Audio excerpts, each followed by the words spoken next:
Hi guys, it's Laura.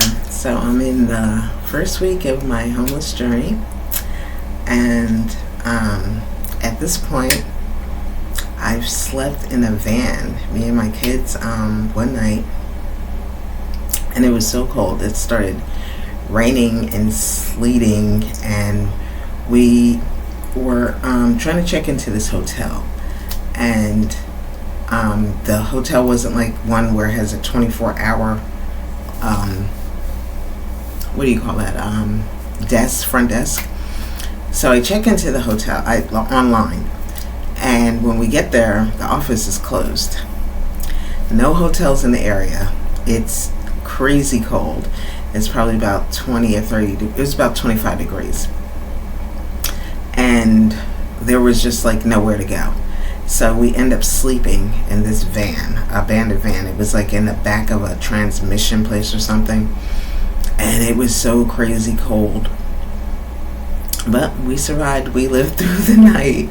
And they refunded our money. And, we stayed the next night into the hotel. But I was so scared. I was like, oh my gosh. Like, when people say, like, oh, why don't homeless people just go to shelters and stuff like that? Like, I don't know about anybody else's area, but where I live here in Georgia, like, all these shelters are like basically filled up, especially now in the winter. And it's like they don't answer the phones. You try to call these places, they don't answer the phones. So what they want you to do is basically show up. And then you show up, and then they can't let you in and they can't help you.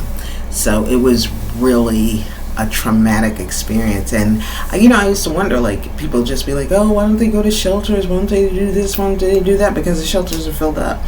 And I'm sure that's not just here where I'm living at, but at this point my son, he works online and he does artwork, and he gets paid, like, as he does the artwork, as the people ask for it or ask him to draw certain things or whatever. So that's been really, a help in holding us up.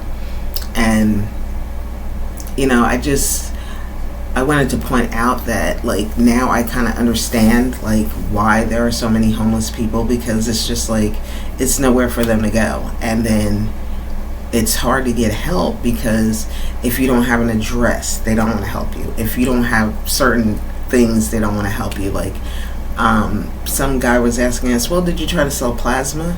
And I'm like, oh, like, one, I'm not good with needles or whatever. And one of my sons was like, oh, I'll try it. And I was like, I don't know if that's such a good idea.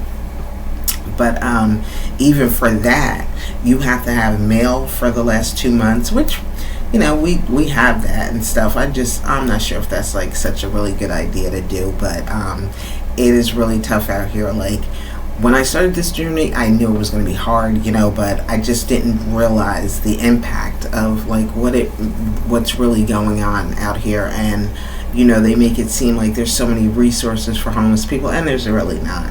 So, that's where I am. But, right now we're back into a hotel. I took some pictures and stuff like that.